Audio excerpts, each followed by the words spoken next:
nuestros estados de ánimo. Samael Aun Weor. Vamos a platicar sobre cuestiones relacionadas con nuestros estados de ánimo, nuestras ideas, emociones, etc. El camino esotérico es angosto, estrecho y difícil. Normalmente vivimos en un mundo de experiencias sensoriales, que es el mundo físico. Mediante las percepciones sensoriales externas formamos nosotros nuestros conceptos de contenido, con los cuales razonamos. Así pues, el razonamiento que normalmente usamos tiene únicamente, por fundamento, los ensambles sensoriales. Teniendo, pues, por basamento tales ensambles, es obvio que este tipo de razonamiento se encuentre condicionado, precisamente por los mismos. La razón es, pues, desde todo punto de vista, subjetiva, hipotética, ya que se basa en los informes que los sentidos nos ofrecen. Y así, si con esas percepciones de los sentidos formamos conceptos de contenido, y si luego distribuimos tales conceptos en una u otra forma, ellos nos dan el razonamiento lógico formal, común y corriente. ¿Creen ustedes, acaso, que ese tipo de razonamiento, con base única, exclusiva, en las percepciones sensoriales externas, podría permitirnos la verificación de lo real? Si los conceptos de contenido se han elaborado, precisamente, con los datos que los sentidos físicos nos han proporcionado, es obvio que, tales conceptos de contenido no pueden pasar más allá de lo místico sensorial. Ahora nos explicaremos por qué al razonamiento común y corriente se le denomina razonamiento subjetivo. ¿Qué podría saber el razonamiento subjetivo sobre lo real, sobre la verdad, sobre Dios, sobre la vida más allá del sepulcro, sobre lo que existe más allá del mundo de los sentidos, sobre lo que hay más allá de la muerte? Obviamente, este razonamiento que solamente tiene por basamento los conceptos de contenido, elaborados con los datos que los sentidos físicos nos han proporcionado, solamente puede moverse dentro de su propio condicionamiento, solamente puede procesarse dentro del terreno de lo místico sensorial. Jamás podría pasar más allá de los conceptos de contenido mediante los cuales se ha formado. Entonces, ¿cómo llegar a la experiencia de lo real, de la verdad? Existen distintas técnicas en la meditación, etc., pero ante todo, se requeriría poseer eso que se llama fe. Enseñan los dogmas ortodoxos que fe es la creencia en lo que no vemos. Tal tipo de fe ortodoxa no es la auténtica fe. La fe, en sí misma, es un poder solar. Mas, ¿cómo conseguir tal poder? He ahí, pues, el problema. ¿Sería posible conseguir fe? Los sentidos físicos no nos la pueden proporcionar. Ellos nos proporcionarán datos con los cuales, repito, elaboraremos nuestros conceptos de contenido, que son tan fundamentales para el razonamiento, hasta ahí. Pero la fe aquella de tipo solar, esa que pasa más allá del simple razonamiento subjetivo, esa que tiene un poder tan extraordinario como para mover montañas, esa que combinada con la meditación nos lleva a la iluminación, no es posible conseguirla con los simples informes que nos dan los sentidos físicos. Algunos piden fe, claman por la fe. Está bien orar, pero ya lo dice el dicho. A Dios rogando y con el mazo dando. Entonces, ¿qué hacer? Realmente, para conseguir la fe, ante todo hay que fabricarla. La fe no es algo que se pueda lograr en forma empírica. Repito, hay que fabricarla. ¿Y cómo se fabrica? A base de estudio y de experiencia. Es obvio que mediante el estudio y la experiencia directa, a través de la técnica de la meditación, llegaremos a comprender. Y de esa comprensión deviene, espontáneamente, eso que se llama fe. La comprensión, en sí misma, no pertenece a la mente. Es una propiedad exclusiva del tercer logos, del señor Shiva, de Binah, el gran Sepirot, uno de los 3 sepirotes supremos, del Espíritu Santo. Si nosotros estamos experimentando a través de la meditación, si estamos estudiando algo, algún tema trascendental, si nos esforzamos por comprenderlo, es obvio que lo primero que tendremos será la experiencia mística, como resultado del estudio y de la meditación. Luego deviene la comprensión, ese chispazo de luz que nos da el tercer logos. Él viene en nuestro auxilio para darnos la comprensión y de tal comprensión resulta la fe. La comprensión, repito, para que se me entienda bien, tiene su basamento en el tercer logos, y de esta deviene la fe. Luego, si la comprensión tiene su basamento en el tercer logos y de esta deviene la fe, obviamente, la raíz misma de la fe está en el tercer logos, es decir, en el Espíritu Santo. Pero en esto de adquirir fe hay grados y grados, escalas y escalas, sistemas y sistemas. Obviamente, mis caros hermanos, cuando yo aludo a sistemas y sistemas, me estoy refiriendo a cuestiones jerárquicas. Sistemas solares, mundos, universos, sistemas atómicos, etc. En cuanto al medio o sistema práctico para lograr la fe, no es otro sino el que ya dije. Enfatizo la idea de que hay grados y grados, porque el conocimiento es múltiple, multifacético. Verbigracia. Supongamos que ignoramos lo que es la ley del eterno retorno. Nos informan, nada sabemos. ¿Qué hacer? ¿Cómo llegar a tener fe en esa ley? Habrá que estudiar, ante todo, la doctrina del eterno retorno de todas las cosas. Mediante la información intelectiva llegaremos a saber que los astros retornan a su punto de partida, después de muchos años. Que los átomos, dentro de la molécula, retornan siempre a su punto de partida original. Que el Sol tiene una elíptica, que cada año retorna hacia el sur y vuelve hacia el norte. Mediante la información podremos saber que retornan los días y las noches, que retornan las estaciones y las edades. También podremos saber, mediante la información, que la ley del eterno retorno permite que nosotros volvamos, que nos reincorporemos, que tengamos un nuevo cuerpo después de que hayamos perdido el que tenemos. Eso es obvio, pero hasta ahí. Necesitamos algo más. Necesitamos llegar a recordar nuestras vidas pasadas, eso es obvio. Mientras no tengamos el recuerdo de nuestras vidas anteriores, no podemos decir que sabemos, no. Tendremos la teoría acumulada en la mente, pero eso no es verdaderamente saber. Entonces, ¿qué hacer? Ante todo necesitamos investigar. Hay sistemas para recordar las vidas anteriores. Gautama, el Buda, enseñó el método de la retrospección, y es maravilloso. Mas, ¿cómo podríamos nosotros llegar a tener fe, por ejemplo, en ese método enseñado por Gautama, el Buda? No habría sino un modo. ¿Cómo? Primero, estudiar. Segundo, practicar.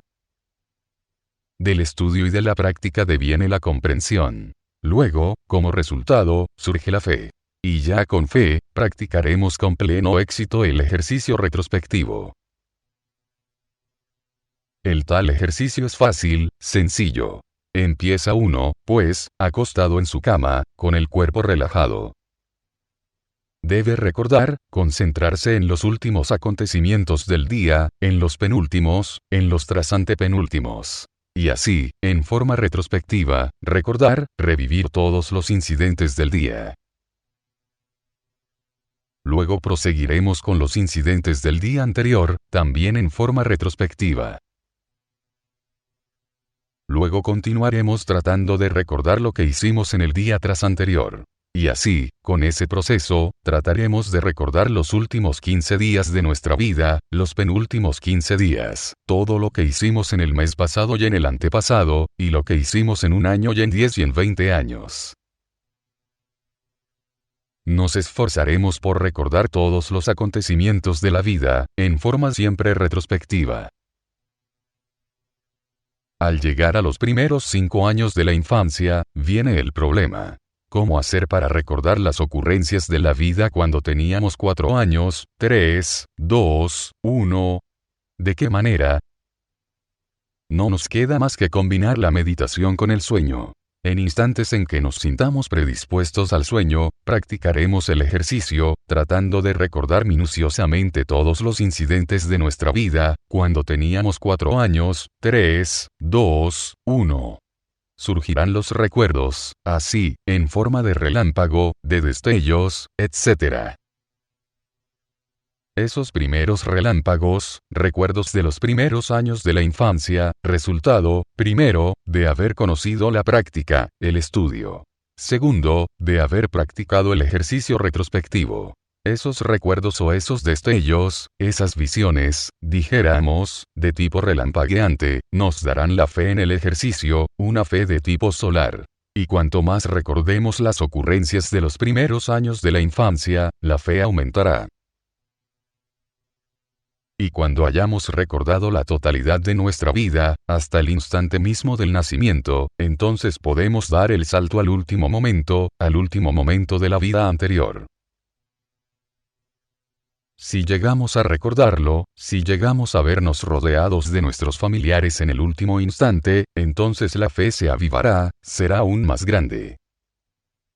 Diremos: ¡qué ejercicio tan extraordinario! Estoy contento con esta práctica. Y al continuar con nuestro ejercicio retrospectivo, recordaremos los últimos años de la pasada existencia, los penúltimos, los trasantepenúltimos, la juventud, la adolescencia, la niñez, el momento en que nacimos en la pasada existencia. Cuando eso lo logremos, tendremos una fe inquebrantable de tipo solar, inconmovible. ¿Podría alguien venir a decirnos que ese ejercicio no sirve para nada, y nosotros nos reiríamos del que así dice? ¿Podría venir el mejor razonador a tratar de destruirnos y nosotros nos reiríamos del razonador? Nos sostendría la fe, producto del estudio y de la experiencia. Entonces diríamos: conozco la ley del eterno retorno de todas las cosas, pero ya no lo diríamos en la forma meramente empírica, o meramente intelectiva o razonativa, sino que ya lo hablaríamos con conocimiento de causa. Podríamos decir: yo he retornado y aquí estoy. Y lo hablaríamos con tanta seguridad que conmoveríamos a muchos. Así pues, habríamos adquirido la fe en el ejercicio retrospectivo. Este procedimiento, enseñado por el Gautama, Buda Sakyamuni, nos permite recordar todas nuestras existencias anteriores. Es un ejercicio maravilloso. Pero una cosa es escuchar ustedes una afirmación, una explicación, y otra cosa es la práctica que ustedes deben realizar. Al escuchar ustedes la disertación sobre tal ejercicio, reciben información, están de hecho estudiando, pero al practicar están practicando. Y del estudio y de la práctica deviene la comprensión. Y como resultado de la comprensión, la fe. Esa comprensión nos la da el tercer logos. Y es la fe, el resultado definitivo de la vivencia, de la verificación y de la comprensión. Así pues, hermanos, no hay otra forma de tener fe. Pero si ustedes logran elaborar, por ejemplo, la fe sobre el ejercicio retrospectivo, la fe sobre la ley del eterno retorno de todas las cosas, a base de estudio, de experiencia y comprensión, no quiere decir, por tal motivo, que ustedes tengan por ejemplo la fe plena en otros temas, como por ejemplo en la existencia de la Atlántida. Puede que ustedes hayan oído decir que existió la Atlántida, pero a ustedes no les consta. Lo reciben como una noticia, puede que la acepten, pero nada realmente les consta. De manera que, para llegar a saber si existió la Atlántida, necesitarían ustedes verificar esa información. Ante todo, estudiar dónde estuvo situada la Atlántida. Que estuvo en el Océano Atlántico, está bien. ¿Qué pruebas físicas, qué datos hay, cuáles son sus leyendas, qué tradiciones, etcétera? Una vez en posesión de todos esos datos, entonces necesitamos verificarlos. ¿Cómo los verificaremos? A través de la técnica de la meditación. tendremos que acostarnos en nuestra cama, ojalá con la cabeza hacia el norte, el cuerpo completamente relajado, cerrados los ojos, en instantes en que nos sintamos predispuestos al sueño, y debemos concentrarnos definitivamente en la Atlántida, combinando la imaginación y la voluntad en vibrante armonía. Recordemos que la imaginación es femenina. No está de más decirles que la voluntad es masculina, y que en la combinación de esas dos polaridades se halla la clave de todo poder. Así pues, no debemos subestimar a la imaginación. Hay una tendencia muy marcada a subestimar la imaginación. Algunos dicen, esas son cosas de la imaginación, se las acepto porque, o es cosa de mi imaginación, es decir, no saben apreciar el valor de la imaginación. Distíngase entre la imaginación intencional y la imaginación mecánica. La imaginación intencional es el traslúcido que nos permite a nosotros ver las grandes realidades de los mundos internos. La imaginación mecánica es la fantasía, está formada con los desechos de la memoria. Distingamos, pues, entre imaginación y fantasía. Subestimar la imaginación es un absurdo. Así pues, debemos desarrollar la imaginación, cultivarla. Si nosotros nos concentramos debidamente, repito, en la Atlántida, con el cuerpo relajado, imaginando vivamente al continente Atlante. Si unimos la voluntad a la imaginación en vibrante armonía, queriendo ver la Atlántida, si practicamos diariamente, imaginándonosla allá, en el océano Atlántico, viendo un grupo de islas maravillosas, entre ellas la de Poseidón con las 7 puertas de oro macizo, etc., si verdaderamente practicamos, ¿qué sucederá? Que un día de esos de tantos, veremos la Atlántida. Obviamente, hay 3 fases en el conocimiento iniciático. Primera, imaginación. Segunda, inspiración. Tercera, intuición. Imaginación, inspiración e intuición, son los 3 caminos obligatorios de la iniciación. Nos imaginaremos, al continente Atlante, vivamente, tal como estuvo allá, situado en el océano que lleva su nombre, las ciudades amuralladas, etc. Y nuestra voluntad será querer ver, y nuestra imaginación será aguardar, estar en estado receptivo, para ver qué llega a la imaginación.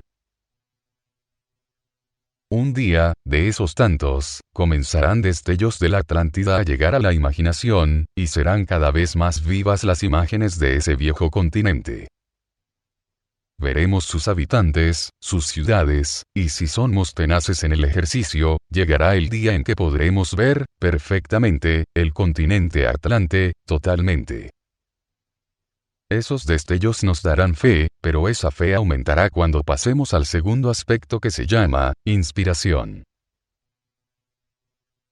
Al estar inspirados, sentiremos en nosotros lo que fue la Atlántida, sabremos de su vida y de sus tragedias.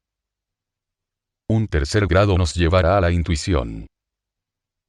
Y entonces, mediante la intuición, podremos ya no solamente ver clarividentemente y llegar a sentir nosotros las vivas emociones de las gentes, etc., del continente Atlante, sino que también podremos estudiar entonces, en su totalidad, la vida de ese continente, de esa humanidad, en los mismos archivos sellados de la naturaleza, en los registros acásicos.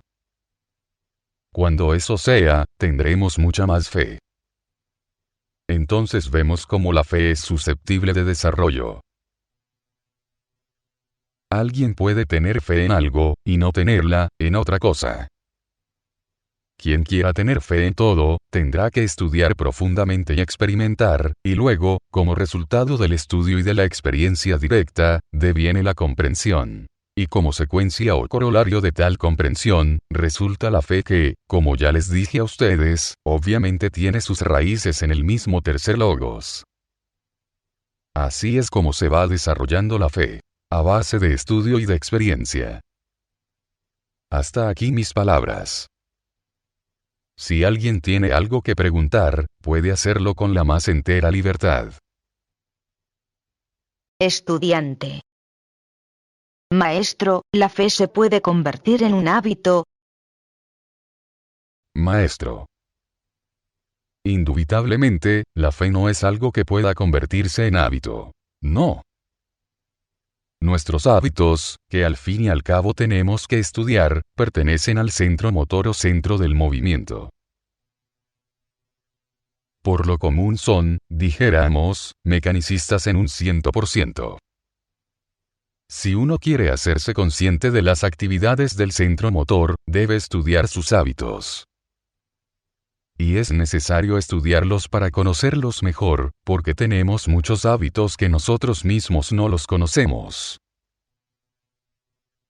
Así pues, como quiera que los hábitos forman parte, sencillamente, del centro motor, de las costumbres establecidas, de los prejuicios, del medio ambiente en que nos hemos levantado, en modo alguno podría la fe, que es algo objetivo, convertirse en algo meramente subjetivo.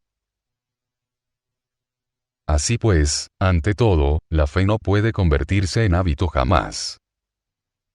Segundo, no es posible que la fe se torne mecanicista, automática, porque si la fe consciente se vuelve automática, ya no es consciente. Sería fe ciega como la del carbonero, subjetiva, pero no la auténtica fe consciente que es la que buscamos, que es la que deseamos, que es la que queremos.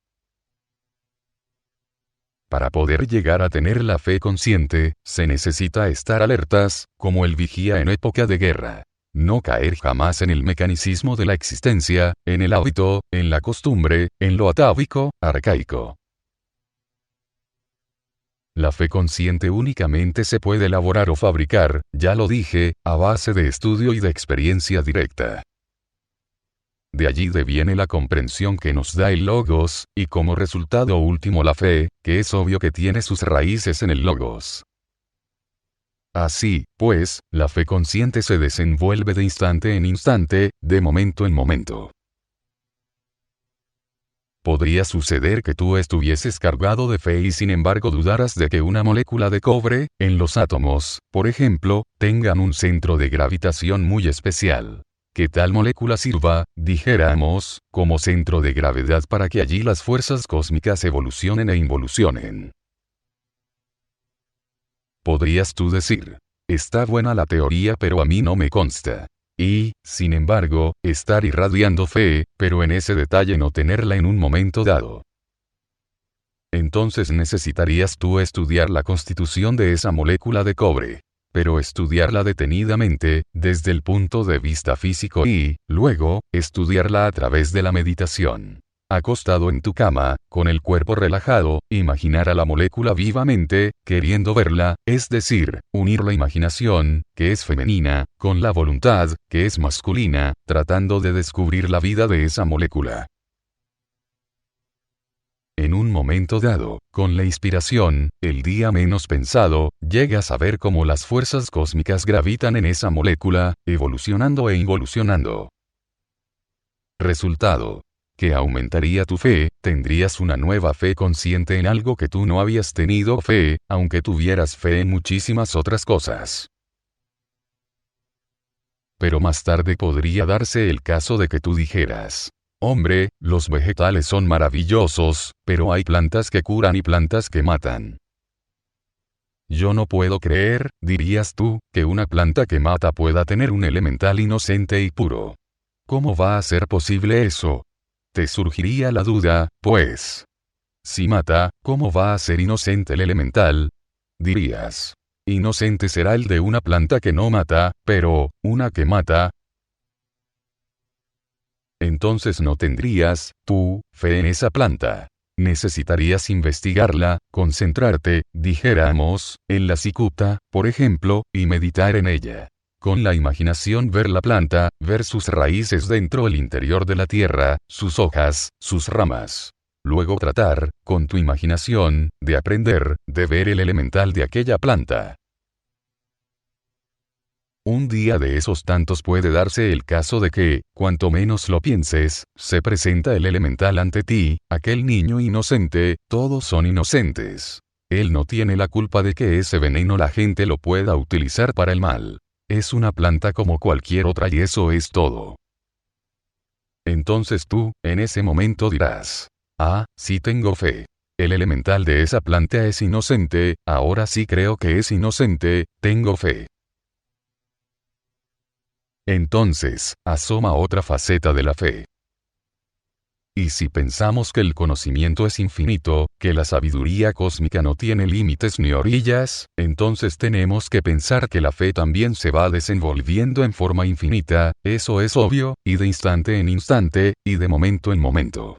Y que jamás se puede volver mecanicista, automática, o formar parte de nuestros hábitos y costumbres, etc. ¿Entendido? Estudiante. Tengo otra duda. Maestro. A ver, hermano. Estudiante. Kundalini. ¿O qué es lo que usted entiende por el término Kundalini? Maestro.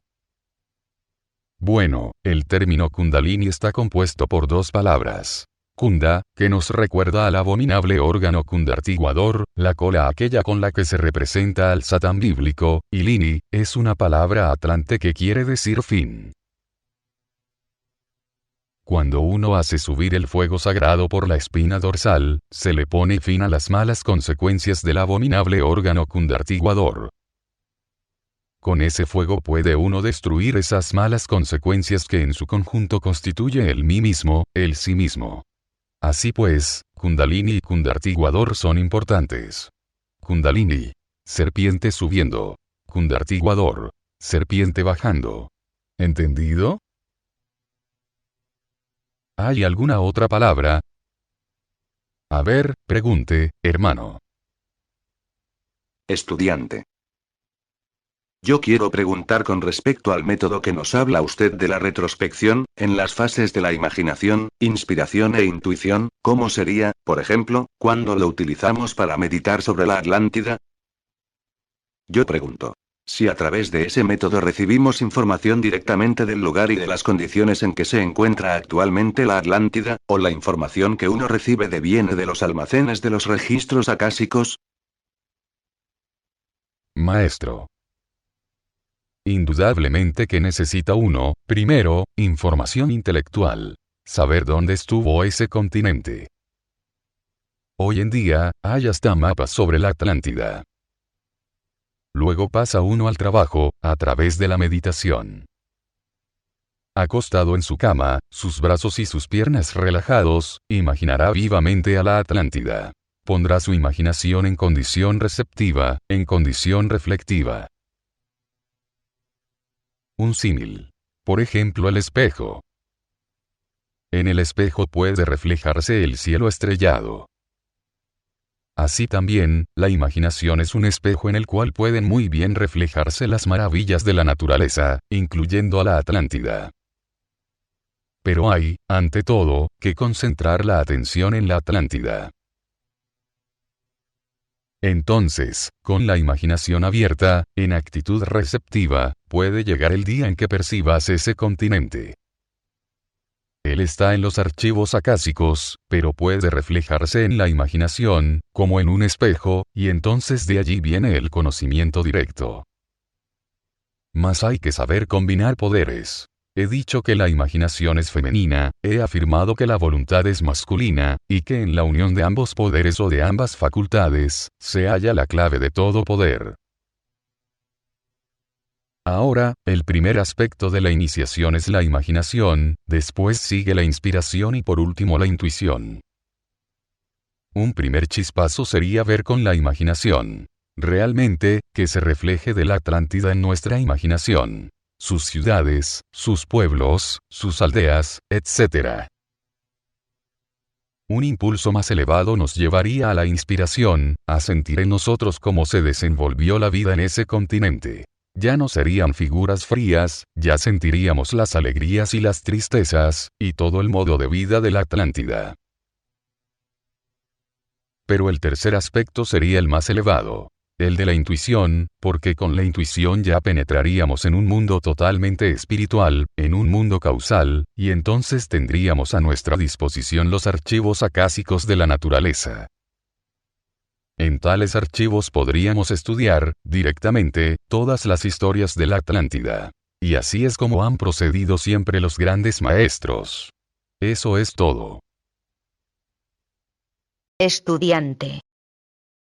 Maestro, ¿sería correcta tomar la definición sobre los Elohim, tomados como emanaciones del absoluto, que van bajando de vibración al proyectarse el uno al otro, de manera que al llegar al final se condensan las emanaciones en forma de vibración electromagnética que forman lo que nosotros consideramos o denominamos como materia? ¿Y si son esos Elohim los que ayudaron a Dios a formar al hombre, puesto que en la Biblia dijo Dios, hagamos al hombre? Ya no lo dijo él solo, dijo, hagamos al hombre. ¿Quiere decir que se refería a otros personajes u otras fuerzas? Maestro. Bueno, ante todo hay que analizar la palabra Elohim, ¿verdad? Elohim, en realidad de verdad, es una palabra femenina con un final masculino pluralizado. La H tiene sonido, se pronuncia como J, de manera que su pronunciación exacta es Elohim. Si la palabra Elohim es pluralizada, entonces tenemos que los Elohim son el ejército de la voz, formado por criaturas macho-hembras perfectos. Y ya, precisamente Valentín, el fundador de la orden gnóstica de los valentinianos, expuso el mismo punto de vista. El de los Elohim como parejas perfectas, emanando del agnostos theos. Es decir, de la divinidad incognoscible, de la seidad incognoscible, que es el absoluto, o mejor dijéramos, el espacio abstracto absoluto. Dicho espacio, es obvio que está desprovisto de toda clase de cualidad, que se encuentra más allá de toda posible concepción intelectiva. Es el vacío y la plenitud a la vez. Si dijéramos que agnostos theos, el absoluto, es solamente un vacío y nada más, no daríamos una indicación muy precisa. Pero si decimos que el agnostos theos es vacío y plenitud a la vez, podemos indicar, con precisión, pues, la esencia misma del absoluto. Ahora, penetrar en el fondo de lo que es el absoluto, en sí mismo, no es posible por meros razonamientos especulativos, porque está más allá de toda posible especulación. Pero, de él sí emanan, en parejas perfectas, dice Valentín, los Elohim. Esas emanaciones en parejas perfectas, pues vienen a construir el universo. Ellos son los cosmocreadores. Andróginos perfectos, los creadores del universo. En cuanto se dice, hagamos al hombre a nuestra imagen y semejanza, es obvio que ellos mismos, tomando cuerpo, descendieron en la Lemuria, como descendieron en la época polar y en la Hiperbórea. Vivieron como hombres perfectos, como andróginos.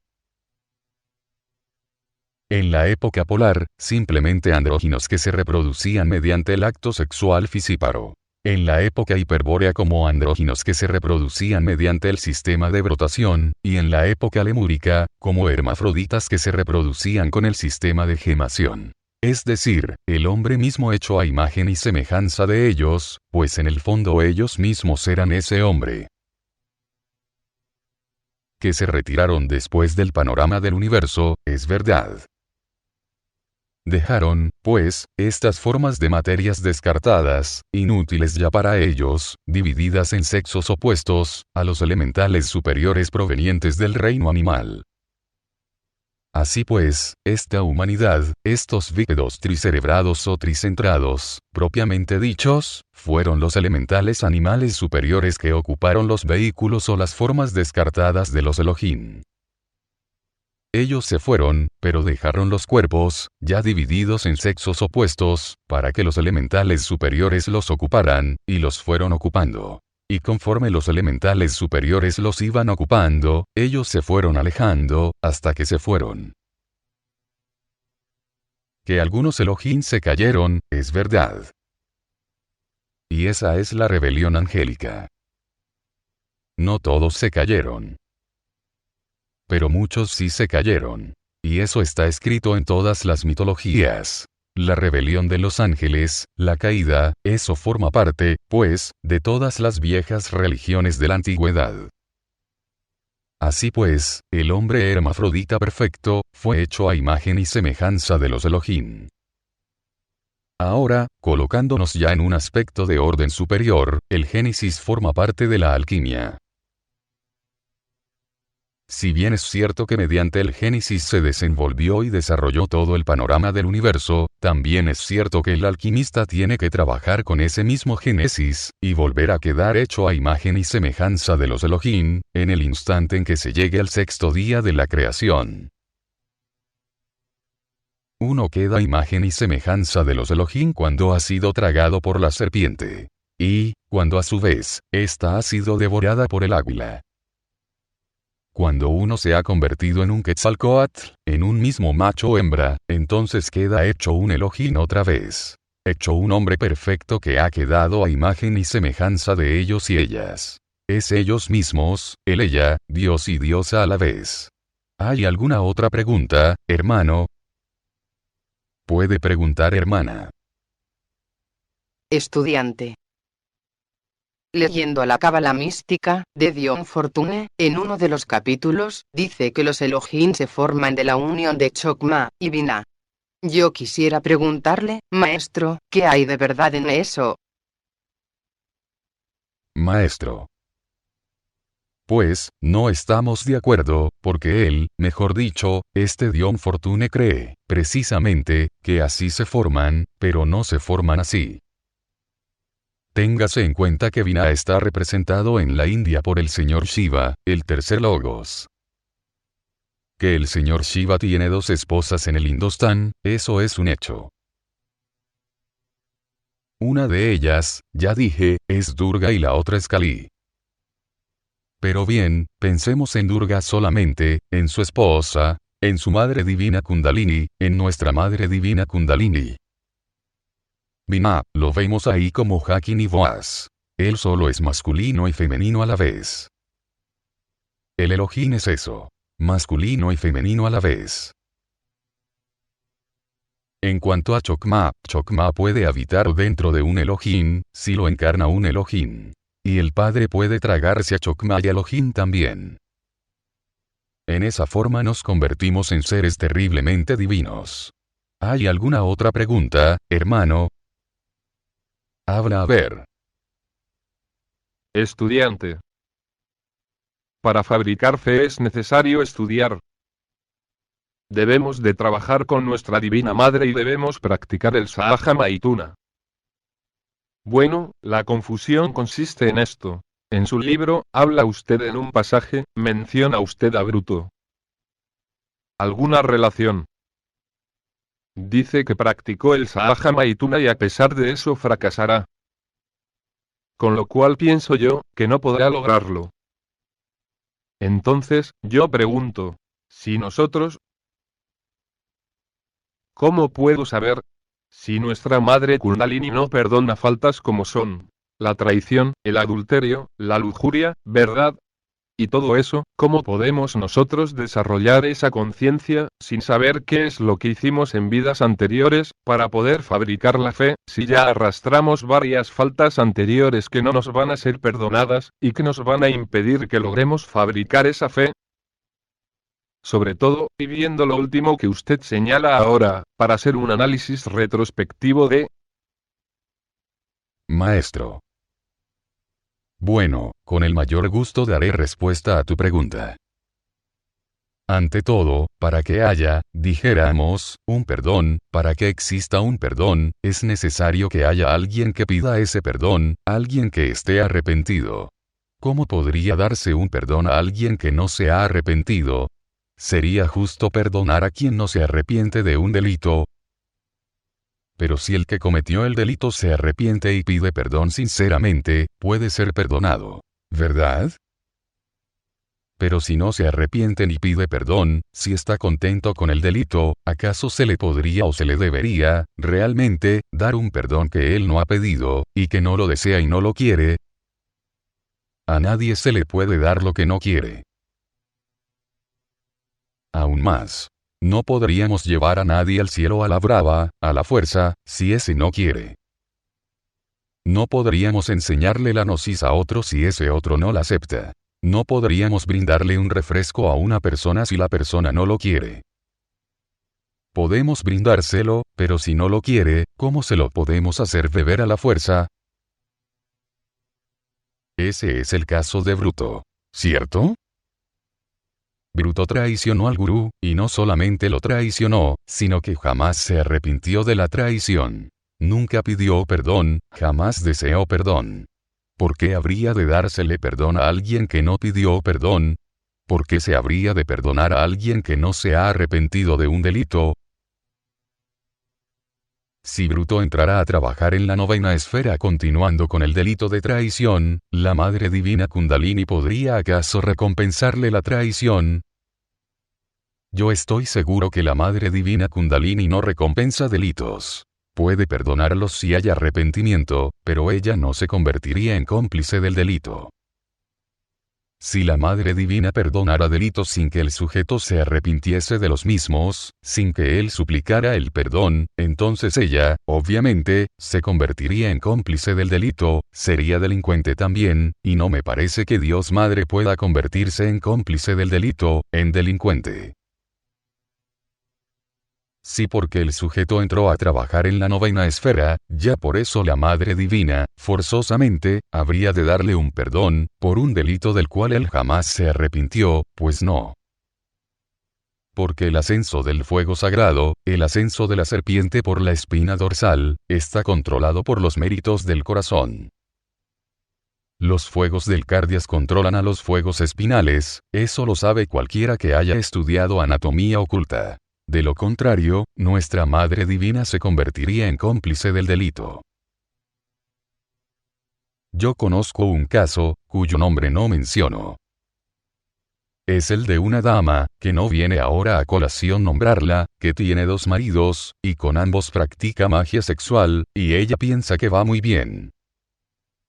Tuve que retirarla del movimiento gnóstico, expulsarla, pero ella cree que va muy bien. Al primero, un pobre vejete, dice que lo tiene y que por piedad. Al segundo que porque lo ama y desea ayudarlo para que él también se autorrealice. ¿Creen ustedes acaso que una magia sexual así, con 3 personas, una bola de 3 personas practicando magia sexual, van a autorrealizarse? ¿Acaso creen ustedes que la Madre Divina Kundalini iría a recompensarle a esa dama el adulterio? ¿En qué quedaría entonces la Madre Divina Kundalini, recompensando adulterios? Imposible. ¿Verdad? De manera pues que, entonces, lo que he dicho con respecto a Bruto es verdad. Ante todo, para que la serpiente sagrada suba, se necesitan los méritos del corazón.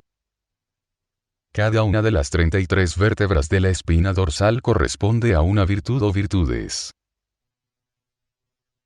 No podría la serpiente llegar, por ejemplo, a la vértebra 10, si antes no ha sido probado el candidato. No podría llegar la serpiente a la vértebra 20, si el candidato no llena los requisitos de tal vértebra. En la espina dorsal están todos los 33 grados de la masonería oculta y no es posible que la serpiente suba, pase de grado en grado, si no existen los méritos correspondientes. ¿Qué tal que todos los asesinos, los borrachos, los fornicarios, los ladrones, etc., que por el hecho de trabajar magia sexual ya quedaran perfectos, les subiera la serpiente por la espina dorsal y se convirtieran en dioses? ¿Qué clase de dioses serían esos? ¿Dioses ladrones, dioses asesinos, dioses traidores? ¿En qué quedaría el orden cósmico de los mundos?